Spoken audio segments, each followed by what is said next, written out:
My girlfriend invited the guy I was supposedly overthinking to our apartment to prove I had nothing to worry about. A few hours later, she was crying, he was trying to leave, and I was holding the one thing neither of them expected me to find. That discovery destroyed our relationship in a single night. But before we start today's story, please subscribe to the channel and like this video. My name is Ryan Mitchell, and I'm 28 years old. I've never been the jealous type. At least, that's what I used to tell myself. For almost 3 years, I had been dating Emily Parker. She was funny, ambitious, and the kind of person who could walk into a room full of strangers and somehow leave with 10 new friends. When we first started dating, she told me about her best friend, Jake. He's basically family, she said. At the time, I didn't think much of it. Everyone has friends. The problem wasn't that Jake existed. The problem was how often he seemed to appear in our lives. If Emily had a bad day, she called Jake. If something exciting happened at work, Jake was the first person she texted. If we went out somewhere, somehow Jake's name would come up in the conversation. At first, I ignored it. Then little things started bothering me. One night, Emily fell asleep on the couch while watching a movie. Her phone lit up. I wasn't trying to snoop. I simply glanced at the screen. The message was from Jake. "Miss you already." That was it. 3 words. Maybe innocent, maybe not. When Emily woke up, I casually asked about it. She laughed. Actually laughed. "Ryan, seriously? That's what you're worried about?" I remember feeling stupid. Maybe I was overthinking. Maybe I was being insecure, so I let it go. But over the next few months, more things happened. I noticed she would sometimes smile at her phone and quickly lock the screen when I walked by. There were late-night conversations she never mentioned. Plans that suddenly changed because Jake needed her help with something. Whenever I brought it up, the conversation always ended the same way. "You're reading too much into it. Jake is my friend. You need to trust me." And every time, I ended up apologizing. The strange thing was that I genuinely wanted to trust her. I loved Emily. I wasn't looking for reasons to doubt her. I was looking for reasons not to. Then came the weekend that changed everything. It started with a dinner reservation. I had booked a table at a restaurant Emily had wanted to try for months. The plan was simple: dinner, a walk downtown, maybe drinks afterward. For once, just the two of us. An hour before we were supposed to leave, Emily got a text. I saw her expression change. "What happened?" I asked. She hesitated. "Jake's having a rough day." I felt my stomach drop. Of course he was. What does that have to do with our plans? She looked uncomfortable. "He needs someone to talk to." I stared at her. "Emily, we're literally about to leave." "I know." "Then tell him you'll call him tomorrow." She crossed her arms. "You're making this into a bigger deal than it is." I couldn't believe what I was hearing. "For once, can we have one evening without Jake being involved in our relationship?"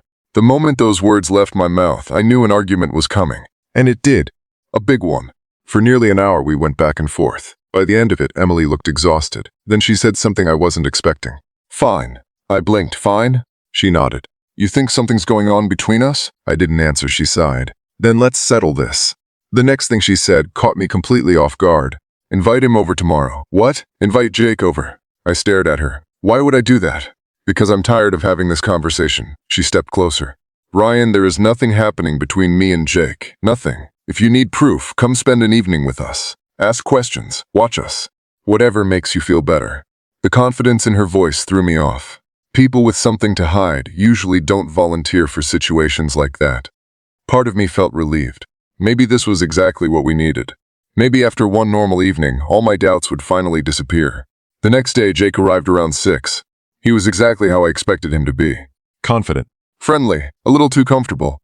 The moment he walked into our apartment, he hugged Emily. Not a quick hug, not a casual hug. One of those hugs that lasts a second longer than it should.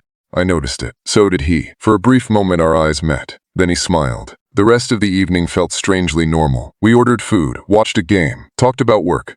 Honestly, if someone had recorded the night and shown me the footage later, I probably would have looked crazy for ever suspecting anything. Emily seemed relaxed. Jake seemed relaxed.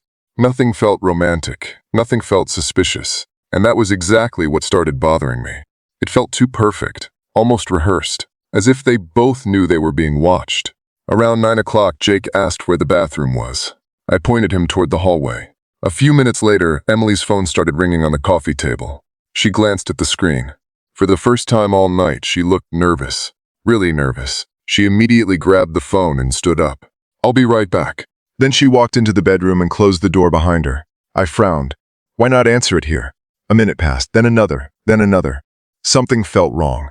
Very wrong. I got up to grab a drink from the kitchen. As I walked down the hallway, I noticed the bathroom door was open. Empty. Jake wasn't there. I stopped. My heartbeat quickened. If he wasn't in the bathroom, then where was he? That's when I heard it, a whisper, coming from the other side of the bedroom door. Not one voice, two. Emily's and Jake's. I froze. Every instinct in my body screamed that I shouldn't listen. But before I could move away, I heard Emily say something that made my blood run cold. Ryan can't find out. Not tonight. And suddenly, every doubt I had spent months trying to suppress came rushing back all at once. I stepped closer to the door. And what I heard next changed everything. I stepped closer to the bedroom door. My heart was pounding so hard that I could barely hear anything else. For a second, I wondered if I should walk away. Maybe there was a reasonable explanation. Maybe I had misunderstood what Emily said. Then I heard Jake's voice. Are you sure he doesn't know? The room suddenly felt smaller. Emily answered immediately. No. If he knew, he would have said something by now. I felt like the floor had disappeared beneath my feet. They were definitely hiding something. The question was what? I stayed frozen outside the door. Then Emily spoke again. Let's just get through tonight. A few seconds later, footsteps moved toward the door. I quickly walked back toward the living room before either of them could see me. When Emily and Jake returned, both of them acted completely normal. Too normal. The rest of the evening was torture. Every laugh sounded fake. Every smile felt forced. Every conversation felt like a performance. I kept replaying those words in my head. Ryan can't find out. About what? An affair? Secret messages? Something worse? Around 10:30, Jake finally stood up. I should get going. Emily smiled. Thanks for coming. I watched them carefully. No flirting, no suspicious looks. Nothing. Yet I couldn't shake the feeling that I was missing something important.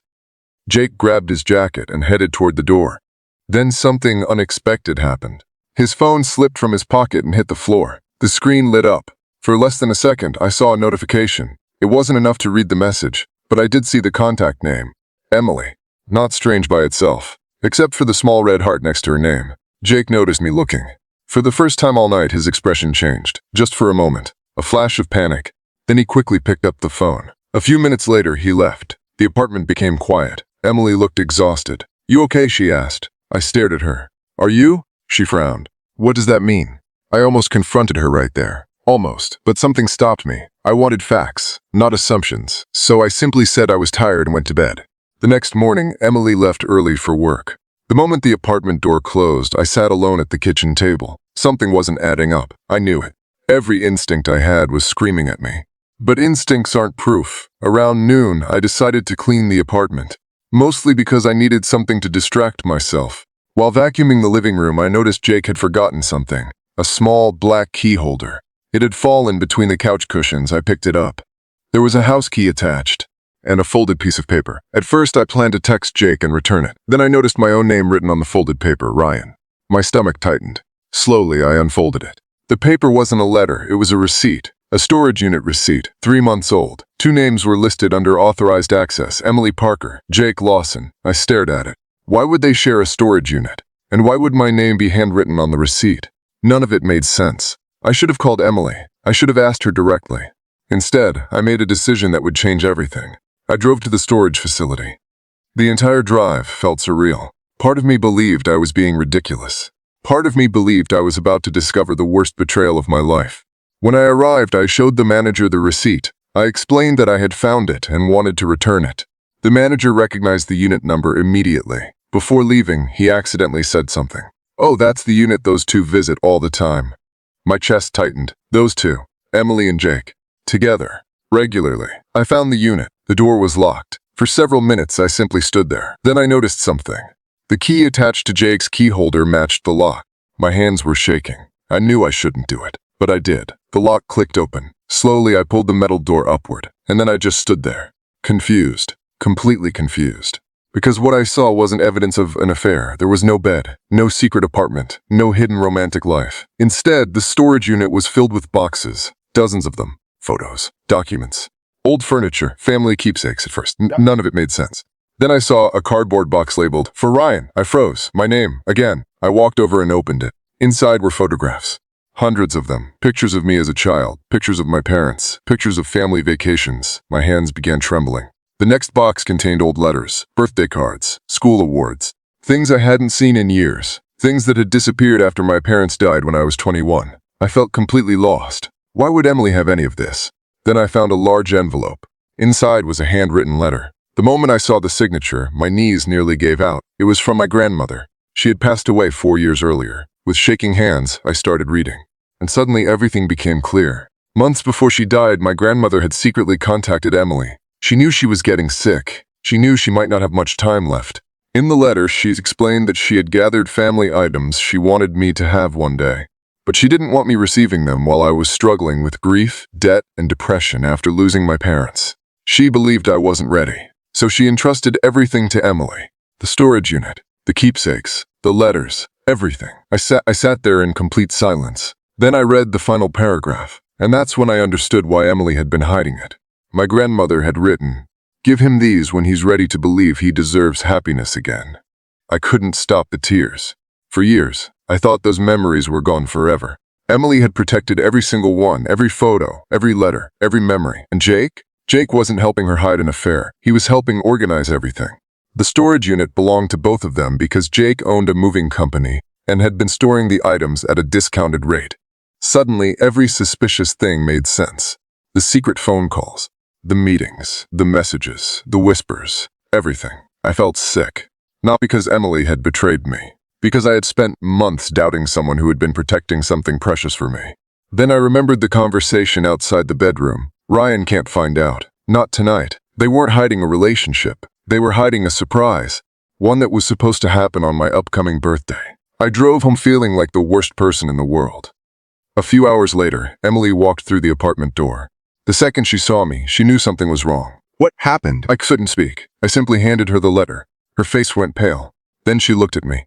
"You went to the storage unit." It wasn't a question. I nodded. For several seconds, neither of us said anything. Then tears filled her eyes. I wanted it to be special. That broke me. I apologized. Not once, not twice, over and over again, for doubting her, for assuming the worst, for letting my fears become stronger than my trust. Emily listened quietly. Then she surprised me. She forgave me, not immediately, not completely, but enough to give us a chance. Trust, I learned, doesn't only break when someone lies. Sometimes it breaks when fear convinces you to create lies of your own. A month later, Emily finally gave me everything my grandmother had saved. We spent an entire weekend going through photographs, letters, and memories I thought I'd lost forever. It felt like getting a piece of my family back. And every time I look at those boxes now, I'm reminded of something important. When you care about someone, communication matters more than assumptions, because suspicion can make ordinary moments look like betrayal. And sometimes, the thing you're terrified of discovering isn't a painful truth. It's proof that someone loved you far more than you ever realized.